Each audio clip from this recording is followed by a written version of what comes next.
이 시간에는 새벽을 깨우는 찬양이라는 제목으로 함께 말씀을 나누기를 원합니다. 새로운 날이 시작됐죠. 어제 말고 오늘 또 이제 새로운 하루가 시작이 됐습니다. 근데 가만히 보면 물론 새로운 시작, 이제 밤이 지나고 그 어둠의 터널을 지나서 또 이제 새로운 한 날이 시작되긴 했는데 가만히 생각해 보니까 우리의 삶의 문제는 늘 그대로인 것 같습니다. 어제 우리가 지고 있었던 그 삶의 고난들, 고뇌들, 또 근심들, 걱정들이 여전히 그대로인 것 같아요. 환경이 달라지는 것도 아닌 것 같습니다. 눈을 떠보니 어제 누웠던 그 자리고 또 어제 살았던 그곳이고 그 동네고 또 여전히 우리는 변함없는 그 자리에 서 있는 그런 우리의 모습을 보게 되고요. 뿐만 아니라 왠지 모르지만 마음도 피곤하고 몸도 피곤하고 여러 가지 생각도 우리가 피곤한 것 같은 그런 모습들이 변함없이 우리 가운데 나타나는 것을 볼 수가 있습니다. 근데 그런 모습 속에 있는 그런 삶을 살아가고 있는 저와 여러분에게 하나님이 무엇이라고 말씀하시냐 그러면 찬양하라 라고 그렇게 말씀하시고 계십니다. 아니 기도해라 그러면 너 환경을 바꿔주고 너의 형편을 바꿔주고 그 문제를 내가 해결해 주겠다 이렇게 말씀하시는 것이 아니라 오늘 본문에서는 찬양하라 라고 그렇게 말씀하시는 것을 볼 수가 있습니다. 그래서 시편 148편은 이렇게 시작합니다. 할렐루야 하늘에서 여호와를 찬양하며 라고 그렇게 시작합니다.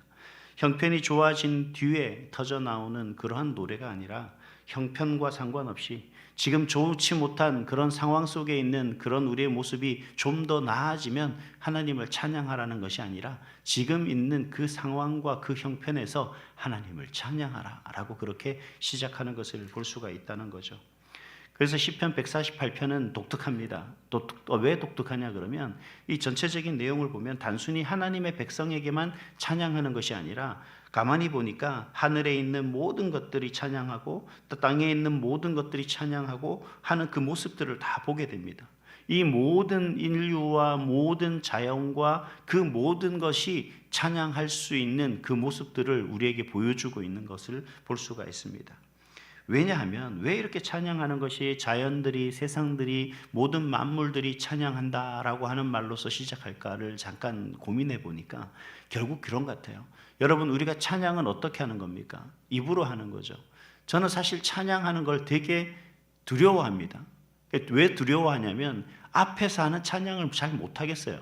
뭐 음도 그 음이지만 쑥스러워서 찬양하는 게 참 힘듭니다. 여러 사람들이 같이 찬양할 때는 제가 그 소리에 묻히니까 제가 소리를 좀 틀리게 내도 아니면 예쁘게 내지 못해도 묻혀가는데 혼자서 마이크를 가까이 대고 찬양을 하는 게 참 부담스럽고 여전히 저에겐 불편한 그러한 모습인 것 같습니다.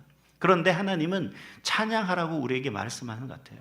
그래서 제가 오늘 이 말씀 속에서 그래 찬양이라는 건 우리가 아름다운 목소리와 그리고 잘 맞춰진 그러한 어떤 화음에 맞춰서 찬양하는 것만이 아니라 하나님을 찬양하는 것은 결국 우리가 소리로서가 아니라 마음에서부터다라는 것을 생각하게 됐습니다.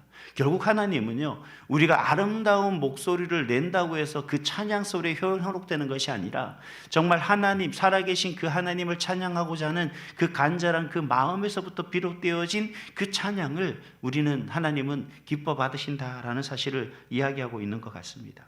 그래서 이 새벽에 오늘 여러분 우리가 가장 먼저 회복해야 될 것은 뭘까 고민을 해보니 감정이 아닌 것 같아요. 감정이 아니라 뭐냐면 시선인 것 같습니다. 즉 내가 찬양에 대해 누구에게 찬양을 해야 될까? 그 시선을 누구를 바라보고 있어야 될까? 또 누구를 향하여 우리가 눈을 들어야 될까? 하는 그 시선인 것 같습니다.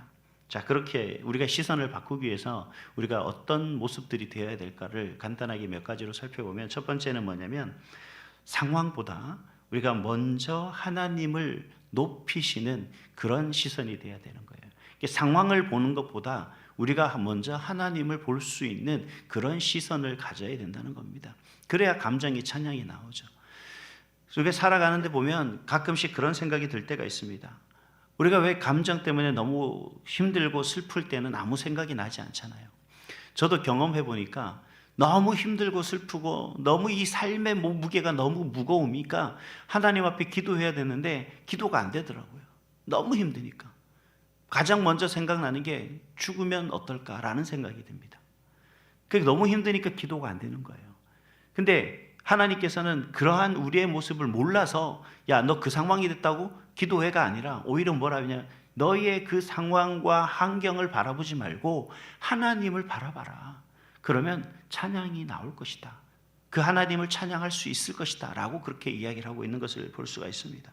그래서 시인은 우리의 말씀 속에서 먼저 뭐라고 얘기하냐면, 하늘의 해와 달아 그를 찬양하며 밝은 별들아 그를 찬양할지어다 라고 그렇게 4절에서 말씀하고 있는 것을 볼 수가, 3절에서 말씀하고 있는 것을 볼 수가 있습니다. 해와 달이 자기의 상황을 설명하지 않습니다. 가만히 보세요. 해와 달은 전혀 만날 일이 없는 것 같습니다. 낮과 밤의 모습이니까. 우리가 이게 과학적인 얘기를 증명하는 것이 아니라 제가 일반적인 얘기를 하는 겁니다. 분명 우리가 알기로는 해는 낮에 뜨는 것이고 달은 밤에 뜨는 것이니까 우리가 일반적인 생각 속에서는 둘이 만날 이유가 없겠죠. 가만히 보면 해는 밝고 달은 어두침침하지 않습니까?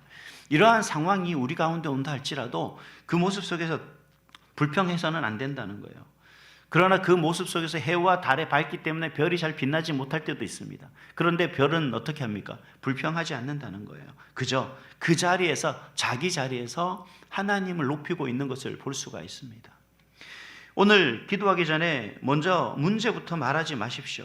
여러분, 오늘 주님 앞에 나아가서 하나님, 이러한 문제와 이러한 형편과 이러한 상황이 있습니다 라고 하나님 앞에 설명하기 전에 먼저 뭘 하냐면 하나님을 찬양하시기 바랍니다. 그러니까 하나님을 찬양한다고 하니까 어떻게 찬양하냐, 뭐 특별하게 노래로 곡조로 그렇게 찬양하는 것이냐, 아니라는 거예요. 하나님을 찬양한다는 건 우리가 하나님 앞에 먼저 그 위대하신 하나님을 고백할 수 있는 모습이 되어야 되는 겁니다. 어떤 하나님이냐? 이 세상 천지 만물을 창조하신 그 하나님을 나는 믿습니다. 그 하나님은 광대하신 분이십니다. 우리의 모든 형편을 아시는 그 하나님을 찬양합니다 라고 우리가 고백을 하는 겁니다.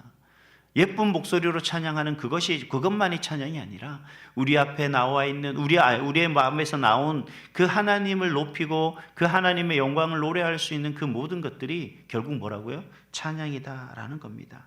그래서 이 새벽에 찬양은 문제 없음이 중요한 것이 아니라 그 문제를 작게 보이도록 하나님께서 은혜를 더하여 주시는데, 그 은혜가 뭐냐? 바로 하나님을 찬양하며 그 하나님을 믿고 의지하며 나아갈 때 우리가 상황과 문제를 바라보는 것이 아니라 바로 그 속에서도 여전히 우리를 붙잡아 주시고 여전히 우리 가운데 역사하시는 그 하나님을 바라보기에 우리는 문제 때문에 결코 더 힘들어지기보다 하나님을 바라보기 때문에 우리는 소망이 넘치게 된다라는 사실을 말씀하고 있습니다. 두 번째는 어떤 것이냐? 지금 있는 자리에서 찬양할 수 있는 그 모습이 되어야 됩니다. 7절 이후에 이렇게 말합니다. 너희 용들과 바다여 땅에서 여호와를 찬양하라 라고 그렇게 말하고요. 이어서 8절에도 불과 우박과 눈과 안개와 그의 말씀을 따르는 광풍이며 라고 해서 말씀을 하고 있는 것을 볼 수가 있습니다. 이 흥미로운 건 이 7절과 8절을 제가 두 절을 잠깐 읽어드렸는데요. 이 두 절을 가만히 보면 우리 인간의 힘과 능력으로 통제할 수 있는 것들이 있습니까? 전혀 없죠. 이 세상의 자연 만물의 이치는 하나님의 역사심에, 하나님의 계획하심에, 하나님의 섭리에 따르는 것이기 때문에 우리 인간들이 어떻게 할 수 있는 것들이 아니라는 겁니다. 자연은 언제나 사람 뜻대로 움직이는 것이 아니라 그 자연이 움직이는 뜻대로 사람이 그냥 그 상황에 직면할 수밖에 없는 거예요. 그리고 그런 상황에 따라서 우리가 적절하게 잘 견디며 이겨내는 것이 우리 사람이다라는 거죠. 눈이 오면 어떻습니까? 눈이 오면 눈이 쌓일 수 있도록 기다리는 수밖에 없고, 쓸어도 다시 쌓이면 또 쓰는 수밖에 없고, 그 눈이 녹을 때까지 또 기다리는 수밖에 없는 것이 우리 인간의 모습인 겁니다.